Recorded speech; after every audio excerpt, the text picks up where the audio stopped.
Bom, é hora de sacudir a poeira e continuar falando da reta final da Série B. Amanhã temos dois jogos importantíssimos e que são confrontos diretos. O Goiás encara o Botafogo, o CRB pega o Curitiba, o Vasco vai ter que ligar o secador, o vascaíno vai ter que fazer o que mais tem feito nos últimos dias aí, meses, que é secar adversários na Série B. E rolou uma polêmica, ou tá rolando, se o Vasco trouxe um ponto de Pernambuco ou deixou de trazer dois. Vamos falar sobre isso e vamos falar também sobre um possível time ou um substituto para o Nenê nessa partida tão importante contra o CSA em São Januário. Até porque você fez bom. O que foi, não? Pô, eu não classifico o empate como bom. Se você me perdoe, René, mas pô, você tá ganhando o jogo de 2-0 com 17 minutos. Você cede um empate e quase perde? Bom? Os dois últimos jogos do Náutico, o Náutico estava perdendo e virou o jogo. Os dois últimos jogos do Vasco. Ué, mas você tem que analisar tudo, pô.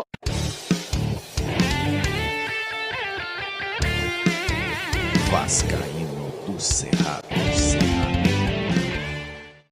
Fala galera vascaína, eu sou o Thiago Fontes, falo de Brasília, Distrito Federal, trazendo mais um vídeo pro canal, contando sempre com o seu joinha, o seu like, que é fundamental para esse canal ser indicado no YouTube. Chegou a primeira vez, te convido a assistir os vídeos, se gostar, se inscreve, compartilha e segue também o @Vascaíno do Cerrado lá no Instagram. Dito isso, vamos falar do Vasco, vou começar a falar aqui sobre o desfalque que a gente vai encarar ou ter para encarar o CSA. O Nenê tomou o cartão amarelo, aquele cartão contestadíssimo aí ou foi bem contestado pelo Fernando Diniz na coletiva, porque o Nenê estava sendo caçado dentro de campo pelo time do Náutico, tomando muita porrada, sendo provocado tanto pelo técnico quanto pelos reservas que estavam no banco na partida, e ele acabou ali indo discutir, tomou um cartão amarelo, prejuízo maior para o Vasco da Gama. E aí, agora vamos surgindo aí as especulações de como o Diniz vai armar esse time para encarar o CSA na sexta-feira.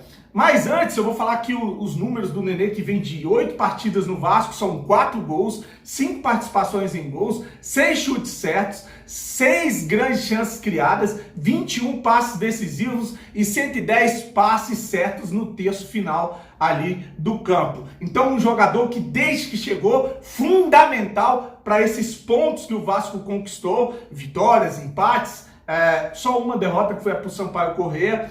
E ontem o empate com gosto de derrota, que a gente vai falar sobre essa percepção dos torcedores aí, de pessoas que estão debatendo, inclusive em programas de televisão, se foi um péssimo, se foi um mau resultado, ou se foi bom ter trazido um ponto jogando contra o Náutico lá nos aflitos. Mas antes vamos falar aqui sobre as possibilidades. O Andrei é uma delas, ele pode voltar para o meio de campo, e aí a gente pode ter uma configuração diferente, porque o Bruno Gomes pode permanecer como primeiro volante, o Marquinhos Gabriel como segundo volante e o Andrei entrar para fazer a função do Nenê. Não estou dizendo que é o mesmo, que vai fazer a mesma coisa, estou falando que pode acontecer dele entrar se o Diniz não quiser mexer muito na configuração do time, porque se ele, por exemplo, adianta o Marquinhos Gabriel para fazer a função que o Nenê faz e bota o Andrei para fazer a função que o Marquinhos Gabriel está fazendo, ele vai mexer em duas posições. Então, se ele mantém o Marquinhos Gabriel e o Bruno Gomes e entra com o Andrei, ele mexe só em uma posição. O Andrei fazendo ali aquela parte mais ofensiva, um jogador que pode chutar de fora da área. Enfim, estou conjecturando aqui, mas aí tem a possibilidade de vir o Juninho da base, tem gente falando no Mortinho do MT, tem várias outras possibilidades, inclusive o Figueiredo para fazer esse meio de campo. Qual desses jogadores, como você armaria esse time para encarar o CSA jogando sexta-feira em São Januário, tendo em vista que a gente não vai ter o Nenê, peça fundamental desde que o Fernando Diniz chegou e desde que o Vasco arrancou para essa tentativa de chegar no G4. Beleza? Deixa a sua opinião, não esquece aí de deixar o joinha e o like. Agora, para finalizar, vamos falar a respeito da situação do Vasco na tabela, e rolou um programa, Os Donos da Bola do Rio de Janeiro, onde o René Simões falou que para ele o resultado foi bom, o Vasco ter conseguido um empate jogando fora, que isso mantém o Vasco na briga. E já para o Ronaldo Castro, foi um péssimo resultado. O Vasco estava ganhando de 2-0. Vou trazer para vocês já, mas antes vou mostrar aqui a situação. O Vasco encara o CSA, o Guarani e o Botafogo. O Vasco só pode perder mais uma partida. Perdendo uma partida, o Vasco tem a obrigação de ganhar 6 jogos para somar 65 pontos e classificar. Se o Vasco perder 2 partidas ou perde uma aí, se ele perde 2 e ganha 5 jogos desses 7 que faltam, ele vai a 62, aí tem que torcer contra os outros times para poder ter uma possibilidade de classificar. Então você vê que a situação é muito difícil. No mínimo desses 7 jogos, o Vasco tem que ganhar 5 partidas e empatar uma para chegar a 63 e torcer contra para ter uma... Por isso que o percentual de possibilidade do Vasco subir caiu para 12%. Você vê que teve um canal ali que falou que foi 15%, teve um outro instituto de medida que falou que é 12%.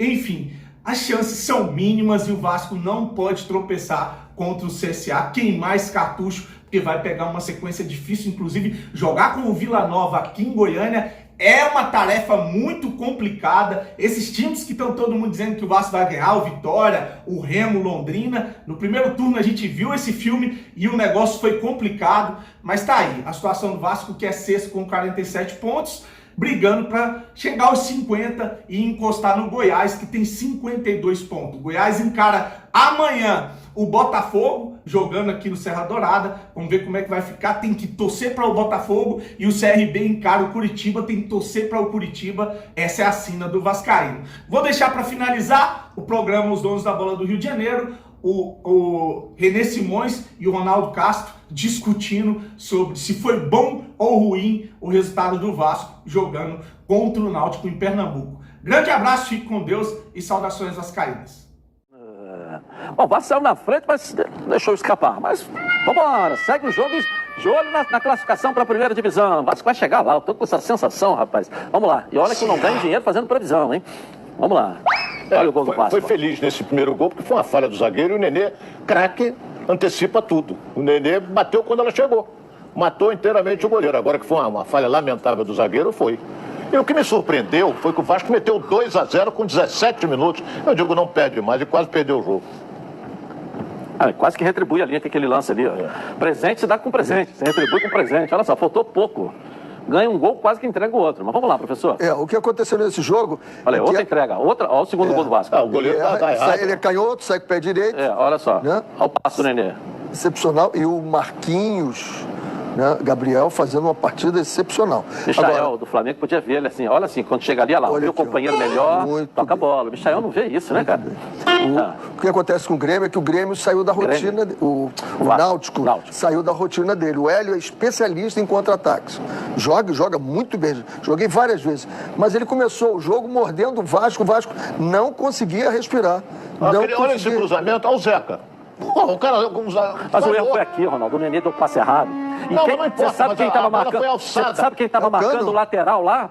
E tomou aquele drible que deu a oportunidade do cara chegar? Foi o Cano. O que o Cano estava fazendo ali? Ali tinha que ter alguém para poder impedir a chegada do lateral. Entendeu? Mas tomou 2 gols de cabeça aqui. E aí, não, estava impedido, podia ter feito o gol. Teve uma outra com o Morato também, que podia ter feito definido o jogo. Mas, no geral, o Náutico foi melhor time do que o Vasco. Aquele Jean Carlos joga muito, né? O Vasco brigou muito, o Jean Carlos. O Náutico chutou 19 vezes, o Vasco 9. Foi melhor o segundo Náutico, tempo, então, sufoco. Surpreendeu por jogar apertando o Vasco o tempo todo. Agora, novamente, o Vasco... Bola parada, olha só. Sempre. Olha, se é do lado esquerdo do Flamengo do René, do lado direito ali do Zeca, o Vasco tomando a bola e toma o gol. Olha onde tomou o gol. Olha lá. Olha. Não pode... Outro de cabeça. Não pode. Sozinho o zagueirão. Tem 3... 4 do Vasco. Tem um zagueiro, tem 3 ali. Número 3, ele tem 4 jogadores ali. É o Valber, aquele que jogou no Goiás. Sozinho. Então... Acho que não tira o Vasco da briga, não tira, dificulta. Até pelos adversários que ele tem, né? Mas não tira da briga. Ele tem o CSA, que tomou uma virada em casa e vai vir com os 4 pneus arriados aí pro Vasco. Então, tá na briga, o resultado foi bom. Classifico como um bom resultado esse empate com gols 2-2. Até porque você fez. O que foi, não? Pô, eu não classifico o empate como bom. Assim, você me perdoe, Renê, mas pô, você tá ganhando o jogo de 2-0 com 17 minutos. Você cede um empate e quase perde? Bom. Os dois últimos jogos do Náutico, o Náutico estava perdendo e virou o jogo. Os dois últimos jogos do Vasco. Ué, mas você tem que analisar tudo. Pô, tô os dois últimos jogos do Náutico, ele estava perdendo e virou o jogo. Olha bem, a vantagem é que o Goiás perdeu. O Goiás perdeu jogando que se não perde complicava ainda mais o Vasco. Isso não é a vantagem. Teve dois resultados que beneficiaram o Vasco e ele não aproveitou. Assim, e o Avaí só não perdeu porque o goleiro estava num dia só absolutamente... Mas não perdeu, pô. Não perdeu. Então pronto, e você está falando que o Goiás tomou perdeu. A paulada. Não, mas perdeu.